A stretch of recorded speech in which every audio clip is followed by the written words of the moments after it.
Hello दोस्तों, नमस्कार। देखिए, आज हम लोग बात करेंगे समांतर श्रेणी के बारे में।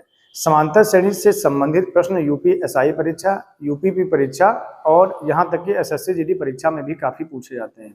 तो हम लोग यहाँ पे देखेंगे, समांतर श्रेणी के बारे में समझेंगे और उससे संबंधित जो प्रश्न हैं उन प्रश्नों को भी यहाँ पर हम लोग हल करेंगे। तो आइए समझते हैं समांतर श्रेणी। समांतर श्रेणी क्या होती है और उसमें किस प्रकार के प्रश्न आते हैं, इन चीज़ों को भी हम लोग समझेंगे। समांतर श्रेणी। अब देखिए, यहाँ पे समांतर श्रेणी को समझने से पहले हमको यह समझना पड़ेगा कि समांतर श्रेणी कहते किसे हैं।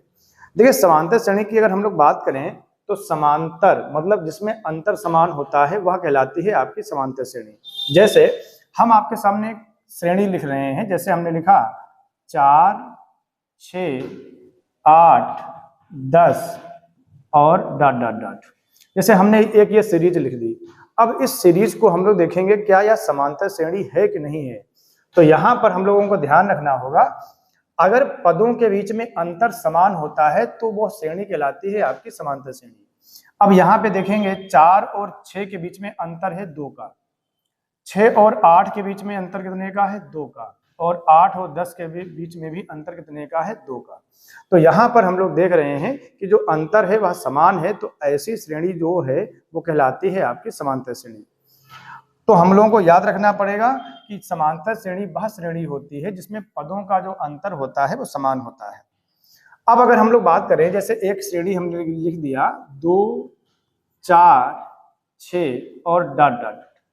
अब यहाँ पे अगर हम लोग बात करें तो यह समांतर श्रेणी है कि नहीं है, तो यहाँ पे हम लोग देखेंगे तो यहाँ पे अंतर कितने का है 2 का, यहाँ पर कितने का अंतर है 2 का।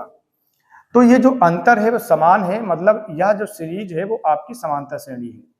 अब यहाँ पे एक चीज इंपॉर्टेंट देखने वाली यह बात है कि ये जो अंतर है अगर हम ये जोड़ते जाएं तो अगला पद मिलता है।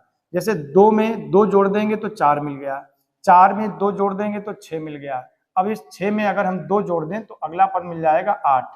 अब वैसे ही 8 में अगर हम 2 जोड़ दें तो अगला पद मिल जाएगा आपको 10। तो इस प्रकार से यह सीरीज जो है वो हमारी कंटिन्यू चलती जाएगी। तो ऐसी सीरीज जो है वो कहलाती है आपकी समांतर सीरीज या अर्थमेटिक मीन। अब हम एक ऐसी इक्वेशन लिख रहे हैं जहां से आपके नंबर और फार्मूला बनेगा। जैसे हमने मान लिया कि एक सीरीज है समांतर सीरीज, उसका प्रथम पद a है और जो अगला पद है उस अगले पद को हम लोग कहेंगे a प्लस डी। तो यहाँ पर अगर हम लोग देखें तो यहाँ पर अगला पद जितना ज्यादा होता है अंतर वही होता है, तो इन दोनों के बीच में जो अंतर है वो कितने का है d का। तो अगर हम ये d इस वाले पद में जोड़ देंगे तो अगला पद मिलेगा, तो d में अगर हम इस वाले पद में अगर d जोड़ दें तो अगला पद मिलेगा हमको a प्लस 2d। अब इसमें अगर हम d जोड़ दें तो अगला पद मिलेगा और अगला पद मिल जाएगा a प्लस 3d। तो इस प्रकार से हमको पद मिलते जाएंगे। अब यहाँ पे बात ध्यान देने वाली बात यह है कि ये जो दूसरा पद है तो d के आगे 1 लिखा है, अब ये तीसरा पद है तो d के आगे 2 लिखा है। मतलब जौन सा भी पद होता है एक कम करके लिखा होता है। जैसे यह चौथा पद है तो d के आगे 3 लिखा है। तो अगर हम इसका nवां पद लिखना चाहें तो d के आगे 1 कम करके लिखेंगे, मतलब d के आगे लिखेंगे n-1 इंटू d। तो याद रखेंगे, एक समांतर सीरीज जिसका nवां पद जो होगा वो कितना हो जाएगा, tn से इसको हम लोग प्रदर्शित करेंगे और इसका मान हो जाएगा a plus n-1 into D. तो हम लोगों को ध्यान रखने वाली बात है कि nवां पद अगर किसी भी सीरीज का हम लोग निकालेंगे समांतर सीरीज का, तो उसका जो nवां पद होगा वो tn बराबर a plus n-1 into D. अब यहाँ पे जो a है, a को हम लोग कहते हैं प्रथम पद, a को हम लोग कौन सा पद कहेंगे, प्रथम पद। और जो d है, d को हम लोग कहेंगे सार्व अंतर, d को हम लोग क्या कहेंगे, सार्व अंतर। और जो n है उसको हम लोग कहेंगे पद, कौन सा पद हम लोग निकाल रहे हैं। तो इस nवें पद के फार्मूले की सहायता से हम समांतर सीरीज का कोई सा भी पद निकाल सकते हैं। तो आपको ध्यान देना यह है कि nवां पद का फार्मूला होता है tn बराबर a plus n-1 into D. अब जैसे हमने आपके सामने एक सीरीज लिख दी, सीरीज लिख दिया कि 5, 7, 9, 11, और डॉट डॉट डॉट। अब हम आपसे यह कहें कि इसका 10वां पद बताओ, 10वां पद क्या होगा, जैसे आपसे यह क्वेश्चन कहा गया, तो हम कैसे निकालेंगे? हमारा फार्मूला हमने क्या बताया अभी कि nवें पद का फार्मूला होता है Tn बराबर a plus n minus 1 into D, जहां पर a जो है वो पहला पद होता है, तो यहाँ पे आप देखें a की वैल्यू क्या दे रखी है, 5 दे रखी है। d जो होता है वो सार्व अंतर होता है, मतलब अंतर, तो यहाँ पे अंतर कितने का है, 2 का। तो आप ध्यान से देखें यहाँ पे अंतर कितने का है, 2 का। तो यहाँ पे d की जो वैल्यू हो जाएगी, हम यहाँ पे लिख देते हैं d की वैल्यू कितनी है, 2, और a की वैल्यू कितनी है, 5, और पद निकालना है 10वां पद, तो यहाँ पर n की वैल्यू जो है वो है आपका 10। अब ये मान आप उठा के इसमें पुट कर दो तो आपको 10वां पद मिल जाएगा। तो देखेंगे a की वैल्यू आपके पास में कितनी दे रखी है, 5, तो a बराबर रखेंगे 5, n की वैल्यू कितनी है, 10, तो 10 माइनस 1, और d की वैल्यू यहाँ पे कितनी दे रखी है, 2, तो d की जगह पे रखेंगे 2। अब आप इसको हल करेंगे तो आपको 10वां पद मिल जाएगा। तो 5 प्लस 10 में से 1 गया 9, और 9 दूना 18, और 18 और 5 होता है 23। तो मतलब इसका इस सीरीज का 10वां पद जो होगा वो कितना हो जाएगा, 23। तो इस प्रकार से आप प्रश्न को हल कर सकते हैं। अच्छा, बाई चांस आपको यह दे रखा होता कि इस सीरीज का 23 जो पद है वो चौथा पद है, तब आप कैसे निकालते? जैसे इसी प्रश्न को ही हम करेंगे। हमने कहा कि ये जो सीरीज आपको दे रखी है, जैसे ये सीरीज है, तो हमने कहा कि इसका अब ये कहां तक दे रखी है, आपकी दे रखी है 23 पद तक। अब आपसे कहा जाए कि इसमें टोटल पद कितने हैं, तो आप कैसे निकालेंगे, जरा समझेंगे। देखिए फार्मूला बताया गया है Tn बराबर a plus n minus 1 into D. तो जब कभी आपको ये निकालना हो कि पद कितने हैं, तो अंतिम पद जो है वो Tn के स्थान पे आप रख देंगे। तो अंतिम पद यहाँ पे क्या दे रखा है, 23, तो Tn की जगह पे आप 23 रख दो, तो यहाँ पे क्या रख देंगे, 23। a की वैल्यू कितनी है, 5, प्लस n की वैल्यू आपको निकालनी है कि पद कितने हैं, और d मतलब सार्व अंतर, जो अंतर है, तो अंतर कितने का दे रखा है यहाँ पर, 2 का, तो d की जगह पे कितना रखेंगे, 2। तो हम इसको अगर हल करेंगे तो अभी हमारा ये 23 जो पद है वो 10वां पद था, तो हमारा n की वैल्यू 10 आनी चाहिए। जरा हम चेक करके देखेंगे, तो 23 बराबर 5 प्लस, अब देखो हम कैंची इसमें गुणा करेंगे, n और 2 की गुणा हो जाएगी 2n, और माइनस 1 की गुणा और 2 से होगी तो माइनस का 2। अब आप इसको हल करेंगे तो 23 बराबर 5 में से 2 गया 3, प्लस 2n, अब 3 इधर आएगा तो घट जाएगा, तो 20 बराबर 2n, 2 से इसको भाग करेगा तो n बराबर कितना आ जाएगा, 10। तो जैसा कि आपको दिखाया गया था कि जो पद हैं वो इनका कितना आ जाएगा, n बराबर हो जाएगा आपका 10, मतलब ये जो 23 है वो चौथा पद है, 10वां पद है। अब बात आती है कि n को क्या हम डायरेक्ट भी निकाल सकते हैं, तो डायरेक्ट भी निकालने का एक फार्मूला है, इसको थोड़ा सा चेंज किया गया, वो क्या है जरा हम वो भी लिख देते हैं, देखेंगे। यहां पे हम लिख देते हैं इसको, अगर कभी भी आपको n निकालना हो तो n बराबर होता है, याद रखेंगे, अंतिम पद माइनस प्रथम पद बटे सार्वंतर प्लस 1। मतलब इस फार्मूले की सहायता से आप n निकाल सकते हैं डायरेक्ट। अब आप देखेंगे अंतिम पद कितना दे रखा है, 23, प्रथम पद कितना दे रखा है आपको, 5, अपान सार्वंतर, सार्वंतर मतलब जो अंतर है वो कितने का है, 2 का, अब प्लस में क्या करेंगे, 1।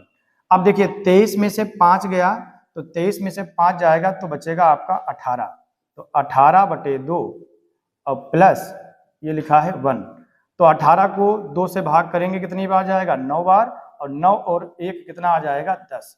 तो आप इस फार्मूले की सहायता से डायरेक्ट भी निकाल सकते हैं कि n जो है वो कितने पद रहेंगे। अब बात आती है कि अगर यही योग निकालना होता तो योग किस फार्मूले की सहायता से निकालेंगे। तो याद रखेंगे, आपको n निकालने का जो फार्मूला बताया है वो क्या बताया है, वो बताया है अंतिम पद माइनस प्रथम पद बटे सारवंतर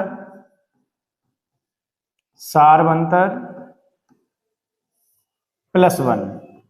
ये आपको n निकालने का फार्मूला बताया है। वहीं अगर हम लोग योग निकालने का फार्मूला देखेंगे तो योग निकालने का फार्मूला क्या होता है, वो होता है अंतिम पद प्लस प्रथम पद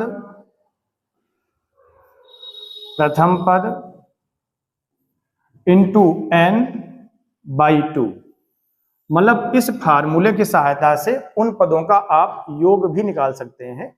तो जैसे हमने आपको एक सीरीज दे दी, तो उस सीरीज को हम पहले यहाँ पे योग निकालना आपको देख लेते हैं एक प्रश्न को, और फिर हम लोग चलते हैं सीधा सवालों पे। तो जैसे हमने लिखा आपके पास में 1 2 4 6 8 और हमने यहाँ तक लिख दिया 50। अब मान लो इस सीरीज का हमको योग चाहिए, तो योग हम लोग कैसे निकालेंगे। तो सबसे पहले योग निकालने के लिए देखिए, आपको अंतिम पद चाहिए, प्रथम पद चाहिए और n चाहिए। अब n हमको यहाँ पे नहीं पता है, तो n हम लोग कैसे निकालेंगे। तो n निकालने का फार्मूला हम लोगों ने यहाँ पे दे रखा है। ये तो क्या है, अंतिम पद माइनस प्रथम पद, 50 में से 2 घटाओ। अंतिम पद कितना दे रखा है, 50 माइनस प्रथम पद बटे सारवंतर। तो सारवंतर मतलब अंतर कितने का है, 2 का, तो बटे में 2 प्लस 1। इसकी सहायता से आप n निकाल सकते हो। तो देखो 50 में से 2 जाएगा तो बचेगा क्या आपके पास में, 48 बटे 2 प्लस 1। 48 का आधा करेंगे तो 24, और 24 और 1 मतलब n की जो वैल्यू आ जाएगी वो कितनी आ जाएगी, 25। अब जैसे ही आपको n मिल जाएगा तो आप इस फार्मूले की सहायता से योग निकाल सकते हैं। अब देखिए, योग निकालने का फार्मूले में हम लोग ये सभी मान पुट कर देंगे। क्या कहता है, अंतिम पद कितना है, 50 प्लस प्रथम पद कितना है, 2 इंटू n की वैल्यू कितनी आई है, 25 और अपान में 2। तो ये आपको योग दे देगा, मतलब यहां से लेकर यहां तक के जो अंक हैं, जो संख्या है, इनका योग कितना होगा। तो हम लोग हल करेंगे, 50 और 2 कितना हो जाएगा, 52 इंटू 25 बटे 2। तो 52 का आधा कर लेंगे तो हमारा कितना आएगा, 26, और 26 और 25 की गुणा करेंगे तो 25 25 हम 625 और एक 25 और जोड़ देंगे तो 650 आपको आंसर मिल जाएगा। तो इस तरीके से आप डायरेक्ट भी योग और n दोनों निकाल सकते हैं। अब हम चलते हैं सीधे जो प्रश्न हैं उन प्रश्नों की तरफ, और सीधे हम लोग वहां पे प्रश्न सीखेंगे कैसे हम लोग हल करेंगे। तो आइए देखते हैं सीधे प्रश्नों को। इसमें पहला प्रश्न क्या कह रहा है, एक समांतर श्रेणी का प्रथम पद 8 है और अंतर है 6, तो 25वां पद क्या होगा। अब देखिए, आपको nवां पद निकालने का फार्मूला बताया है। तो tn बराबर क्या होता है, a plus n-1 into D. इस फार्मूले की सहायता से आप कोई सा भी पद निकाल सकते हैं। तो यहाँ पे प्रथम पद कितना दे रखा है आपको, 8 प्लस 25वां पद निकालना है तो 25 माइनस 1 इंटू डी की वैल्यू आपको कितनी दे रखी है, अंतर कितने का है, 6 का। तो आप इसको हल करेंगे तो आपको आंसर मिल जाएगा 8 प्लस 24 इंटू 6। अब आप देखेंगे ध्यान से, यहाँ पे इकाई का अंक सबका अलग अलग है, तो हम लोग सीधे गुणा कर लेंगे। पहले देख लेते हैं, गुणा करके बता देते हैं। 6 चौक 24 का 4 हासिल गया 2, 6 दूना 12 और 2 14 और प्लस में कितना है 8। तो यहाँ पे हम लोग जोड़ेंगे तो आपके पास में आंसर आ जाएगा 152। तो यहाँ पे करेक्ट आंसर कौन सा हो जाएगा, डी ऑप्शन। और वैसे आप डायरेक्ट भी लगा सकते थे। डायरेक्ट कैसे, तो देखेंगे 6 चौक 24, 24 का 4, 8 4 12 मतलब इकाई का अंक 2 होगा, वह आपका आंसर होगा। और इसमें इकाई का अंक सिर्फ इसमें है, तो हम लोग इस प्रकार से भी इसको टिक कर सकते थे। आपको यह प्रश्न अच्छी तरीके से समझ में आया होगा। अब चलते हैं अगले प्रश्न की तरफ। देखिए, अगला प्रश्न क्या कह रहा है आपके सामने, एक समांतर श्रेणी 5 9 13 17 का कौन सा पद 101 होगा। मतलब यह आपसे कह रहा है कि 101 जो है वो कौन सा पद होगा। तो आपको बताया गया है कि nवें पद का फार्मूला होता है tn बराबर a plus n-1 into D. अब आप देखेंगे, अगर हमें ये देखना होता था कि ये पद कौन सा है, तो हम लोग tn की जगह पे उसकी वैल्यू रख देते थे। तो tn की वैल्यू मतलब अंतिम पद कितना दे रखा है 101। a की वैल्यू यहाँ पे क्या है, प्रथम पद कितना है 5 प्लस आपको n की वैल्यू निकालनी है तो n-1।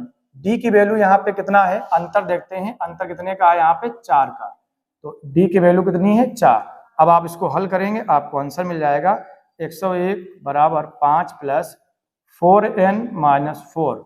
अब देखेंगे 101 बराबर 5 में से 4 गया 1 प्लस 4n, तो 1 इधर आएगा तो घट जाएगा तो ये 100 बचेगा, 100 बराबर 4n, तो n बराबर आ जाएगा 100 को 4 से भाग करेंगे तो आपका 25 बार जाएगा।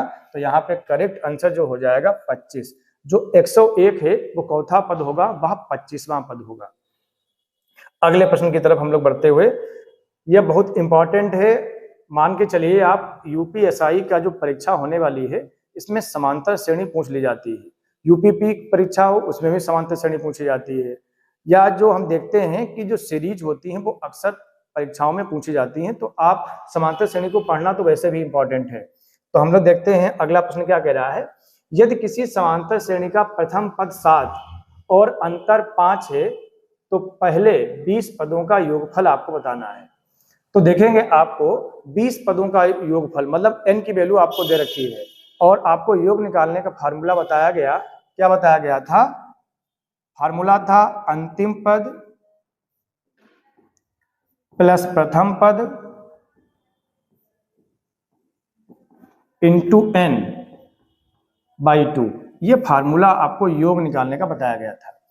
तो आपसे ये कह रहा है कि इस श्रेणी का प्रथम पद कितना है 7 है और अंतर कितने का है 5 का, तो आपसे कह रहा है कि 20 पदों का योगफल निकालना है।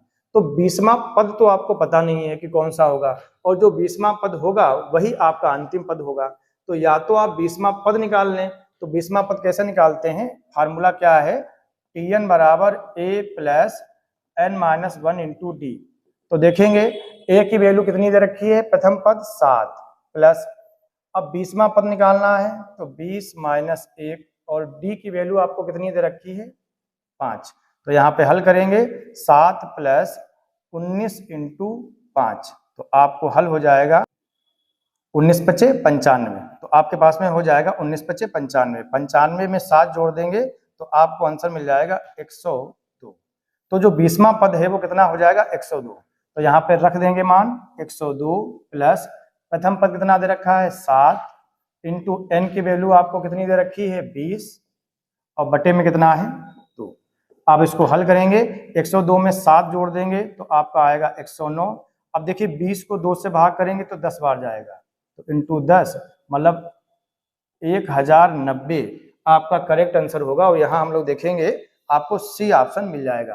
तो इस तरीके से आप प्रश्न को आसानी से हल कर सकते हैं। एक फार्मूला इसमें और होता है योग का निकालने का, वो होता है n/2 2a plus n-1 into D. तो इस फार्मूले की सहायता से भी आप योग निकाल सकते हैं। इसमें आपको जो पद है वो निकालने की जरूरत नहीं पड़ेगी, तो हम लोग इसमें भी हल कर लेंगे। तो n की वैल्यू कितनी दे रखी है 20, तो 20/2, a की वैल्यू कितनी दे रखी है 7, तो 2 गुणे 7 हम डायरेक्ट लिख लेंगे 2 सती 14। अब n है आपका 20, तो ये हो गया 19, 20 में से गया 19 और d की वैल्यू कितनी है 5। तो यहाँ हल करेंगे, ये देखो 10 बार जाएगा तो यहाँ हो जाएगा 10 बड़े ब्रैकेट में 14 प्लस 19 पचे 95। अब आप इसको जोड़ेंगे तो यहाँ पे हो जाएगा आपका 109 गुणे 10 बराबर 1090। तो देखेंगे हम लोग वही आंसर हमको मिल जाएगा, इस तरीके से भी हम लोग वह आंसर प्राप्त कर सकते हैं। तो ये फार्मूला और उस वो जो फार्मूला है वो भी इसी को तोड़ के बनाया गया है। चलिए अगले प्रश्न की तरफ बढ़ते हैं। देखिए अगला प्रश्न आपका क्या कह रहा है, समांतर श्रेणी 3, 7, 11, 15 के कितने पदों का योगफल 406 होगा। तो देखो योग का फार्मूला अभी बताया गया, फार्मूला क्या था n/2 2a plus n-1 into D, ये योग का फार्मूला होता था। अब योग आपको दे रखा है, कितना दे रखा है 406, इसकी वैल्यू आपको दे रखी है 406। अब हम पुट करेंगे मानों को यहाँ पर, तो n/2 a की वैल्यू यहाँ से उठाएंगे 3 है तो 3 दूना 6, n की वैल्यू आपको निकालनी ही है, और d मतलब अंतर यहाँ पे कितने का है 4 का, बराबर 406। इसको हल करेंगे आप तो n/2 ये हो जाएगा 6 प्लस यहाँ पे गुणा करेंगे 4n - 4 बड़ा ब्रैकेट बंद बराबर 406। अब देखेंगे 2 इसको काट देगा, तो पहले हम लोग हल कर लेते हैं थोड़ा और।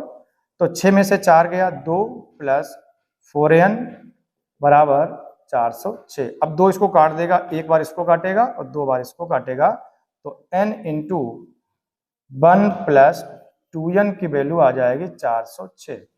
अब अगर हम इसको आगे हल करेंगे तो ये द्विघात समीकरण बन जाएगी। तो अब हम क्या करेंगे, अब हम यहाँ से मान पुट करेंगे, जो मान हमारा इस समीकरण को सेटिस्फाई करेगा वह आंसर हो जाएगा। तो हम लोग पहले 12 उठा के देखते हैं। देखिए अगर 12 n की जगह पे रखें तो 12 दूना 24, 24 और 1 25। अब यहाँ अगर हम 12 रखेंगे तो 5 दूना 10, अंतिम पद 0 आएगा, तो इसका मतलब है 12 हमारा आंसर सही नहीं होगा। 13 रखेंगे, इकाई के अंक से भी हम लोग देख रहे हैं इसमें, 13 दूना 26, 26 और 1 27, 27 का इकाई का अंक 7। अब यहाँ हमने रखा है 13, तो यहाँ पे इसका इकाई का अंक 3 और 7 3 21, मतलब 1 आएगा, तो यह ऑप्शन भी गलत हो जाएगा। 14 रख के देखेंगे, 14 दूना 28, 28 और 1 29, मतलब 9 आया। अब यहाँ पे 14 का 4, 9 चौक 36, तो यह 14 हमारा आंसर दे रहा है। 15 भी चेक कर लेते हैं, 15 दूना 30 और 1 31 का 1, और यहाँ पे 15 का मतलब 5, मतलब इसमें इकाई का अंक 5 आएगा, तो यह भी गलत है। तो सही ऑप्शन कौन सा मिल जाएगा, 14। तो इस प्रकार से आप इस बड़े सवाल को सीधे ऑप्शन से भी हल कर सकते हैं। ऐसी ही शार्ट ट्रिक्स जो हैं वो यहाँ पे सिखाई जा रही हैं, कि मतलब ये नहीं कि आप इस द्विघात समीकरण को हल करेंगे तो आप इस सवाल का जो समय है वो उससे ज्यादा समय ले लेंगे और उससे कोई फायदा नहीं निकलेगा। तो यहाँ पे द्विघात समीकरण बनेगी तो वहां पे हम मानों को सीधे पुट करके आंसर टिक करेंगे। आइए देखते हैं अगला सवाल। अब अगला प्रश्न क्या कह रहा है, एक समांतर श्रेणी में प्रथम पद 4 और 15वां पद 74 है, तो समान अंतर क्या है, मतलब डी की वैल्यू पूछ रहा है। तो देखिए nवां पद का फार्मूला बताया गया, Tn बराबर a plus n minus 1 into D. तो आपको अंतिम पद दे रखा है, मतलब कितना दे रखा है, 74 बराबर a की वैल्यू कितनी दे रखी है, 4 प्लस n की वैल्यू दे रखी है 15, तो 15 माइनस 1, और d की वैल्यू आपको कितनी दे रखी है, निकालनी ही है, तो d ये लिख दिया। अब आप इसको हल करेंगे, ये 4 इधर आ जाएगा तो ये घट जाएगा 70। अब यहाँ पे देखेंगे तो 15 में से 1 गया, 14 इंटू डी, और 14 पंचे कितना होता है 70, तो डी की वैल्यू कितनी आ जाएगी 5। तो यहाँ पर बी ऑप्शन आपका करेक्ट आंसर हो जाएगा। इस प्रकार से हम लोगों ने आज समांतर श्रेणी से संबंधित प्रश्न और समांतर श्रेणी के बारे में अच्छी तरीके से समझ लिया, और यह भी समझा इन प्रश्नों को आप कैसे शॉर्टकट में हल कर सकते हैं। अब अगला जो सीरीज होगा वो होगी हमारी गुरुत्व सीरीज, उसको भी हम लोग पढ़ लेंगे, क्योंकि जो पेपर हैं उसमें ये सीरीज बहुत पूछी जाती है। अगर आपने चैनल को सब्सक्राइब नहीं किया है तो सब्सक्राइब कर लें, इससे आपको नोटिफिकेशन मिलता रहे। जय हिंद।